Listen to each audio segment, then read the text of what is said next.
جب ایک مرد اپنی بیوی کو طلاق دے دیتا ہے اور اگر اس کی عورت حاملہ نہیں ہے تو ہماری شریعت یہ حکم دیتی ہے کہ وہ عورت 3 حیض تک اپنے آپ کو روک کر رکھے. اسی کو عدت کہا جاتا ہے. یعنی عدت عورت پر واجب ہوتی ہے.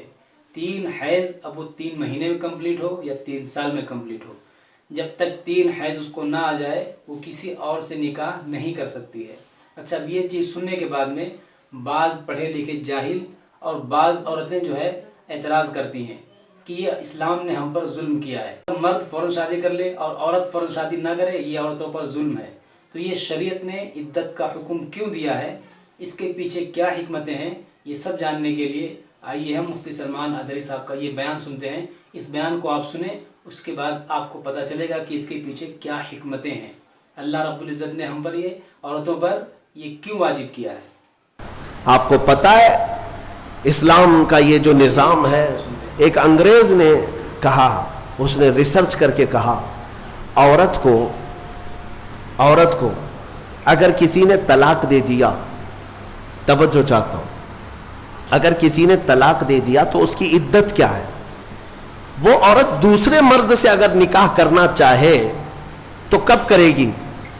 ادھر فوراً زید نے طلاق دے دیا، دوسرے دن دوسرا شادی کر سکتا ہے؟ عدت ہے نا، آپ کو پتا ہے عدت کیا ہے. یہ عدت کیا ہے؟ 3 بار عورت کی ماہواری آ جائے، طلاق کے بعد 3 بار عورت کا حیض آ کر ختم ہو چکا ہو، 3 بار حیض آیا اور 3 بار وہ پاک ہوئی، تب اس کی عدت ختم ہو گئی. اب وہ چاہے تو کسی اور سے نکاح کر سکتی. یہ طریقہ ہے شریعت اسلامیہ میں. یہ کیوں رکھا گیا؟ ایک دانشور ہے، بڑا پڑھا لکھا آدمی ہے، لیکن اسلام سے اس کا تعلق تو نہیں، مسلمان نہیں ہے. اس نے کہا مجھے اس بات پر بہت حیرت ہوئی جب میں نے یہ دیکھا عدت کا کیا مسئلہ ہے، اس میں کیوں رکھا گیا. تو اس نے کہا کہ سائنس کے اعتبار سے میں نے پوری جانچ پڑتال کر کے دیکھ لیا کہ اگر عورت پہلے والے شوہر کے ساتھ کچھ راتیں بھی گزاری ہو، کچھ راتیں گزاری اور اس کے بعد پہلے شوہر نے طلاق دے دیا، تو پہلے شوہر کا نطفہ اگر عورت کے جسم کے اندر موجود ہے تو وہ کب تک باقی رہتا ہے. تو سائنس کہتی ہے 3 بار عورت کو اگر ماہواری آ گئی تو پہلے والا سارا نطفہ پاک ہو چکا ہوتا ہے، پہلے والے کا کچھ بھی ذرہ بھی باقی نہیں رہتا. اب وہ پوری مکمل کلین ہے، تب جا کر کے وہ دوسرے شوہر کے لیے تیار ہے، دوسرا نکاح کر سکتی ہے.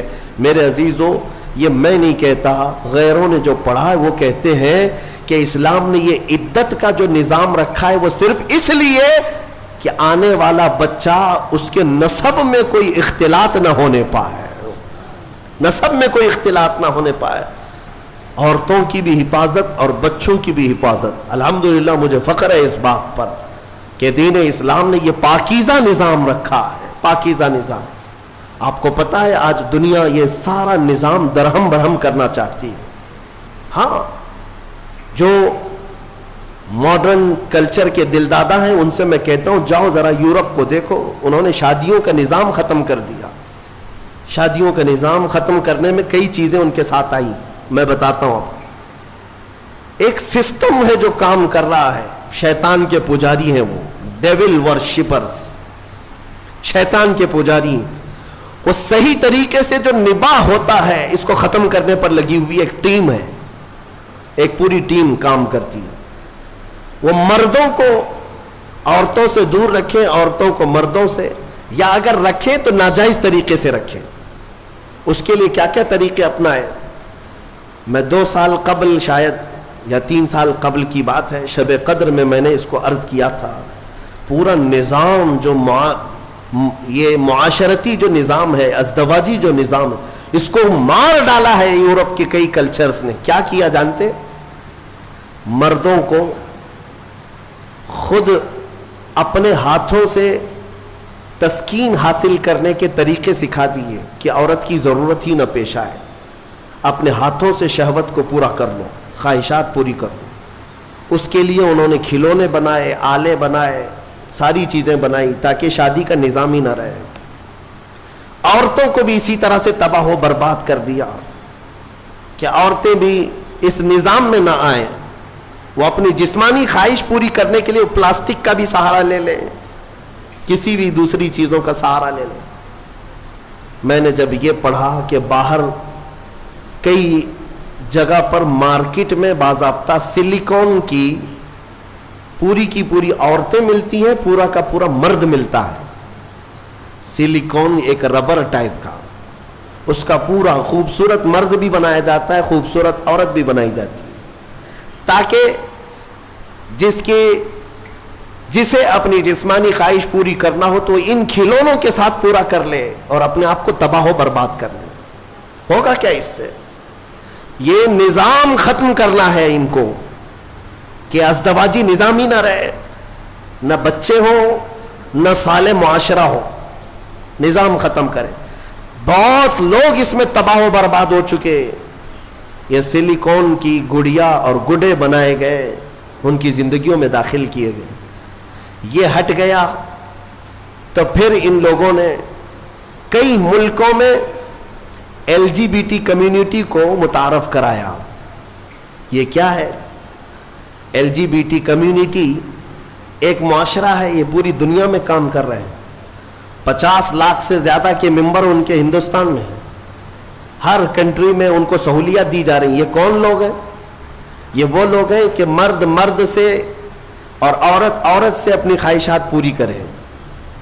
ہومو سیکسولیٹی, گےازم, لیزبین, ٹرانسجینڈر, یہ ایک پوری کمیونٹی بنی ہے کہ شادی کا نظام ہی نہ رہے.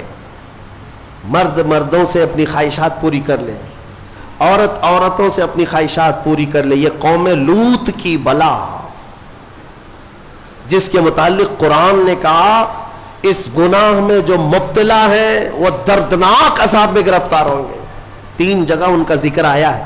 حضرت لوط علیہ السلام کی قوم اس گناہ میں مبتلا تھی. اللہ تعالیٰ نے فرمایا ان کی زمین کو اٹھا کر اللہ نے پلٹ دیا, لیکن اس سے پہلے کیا کیا؟ وَأَمْطَرْنَا عَلَيْهِمْ حِجَارَةً مِّن سِجِّيلٍ, نوکیلے پتھروں کی بارش کی گئی تھی ان پر. ان کے جیسی سروں پر وہ پتھر پڑتے تھے تو بھیجا نکل جاتا تھا. قوم لوط. اور اس کے بعد زمین کو اٹھا کر فَجَعَلْنَا عَالِيَهَا سَافِلَهَا, اللہ فرماتا ہے بلند کیا گیا اور پھر گرا دیا گیا. قوم لوط پر جو عذاب آیا اس کو قوم سدوم بھی کہتے ہیں.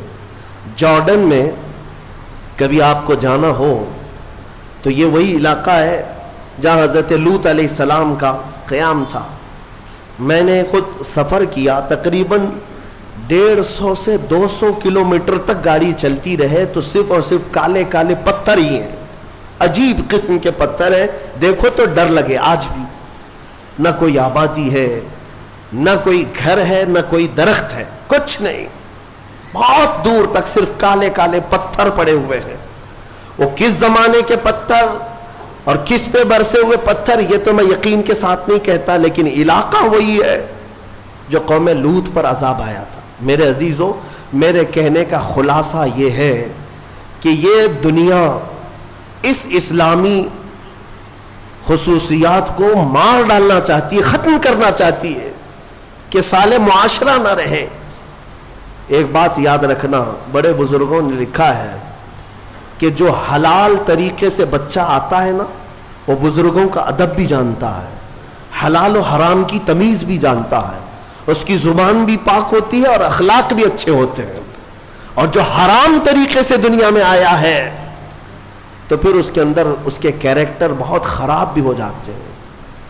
شیطانی چکر کا وہ ایک پورا کا پورا وہ نظر آتا ہے, پیکر نظر آتا ہے. بہرحال عورتوں کے متعلق مجھے بات یہ عرض کرنی تھی کہ اللہ تبارک و تعالیٰ نے ان کے پورے حقوق یہاں پر شریعت میں ہمیں عطا کیے ہیں.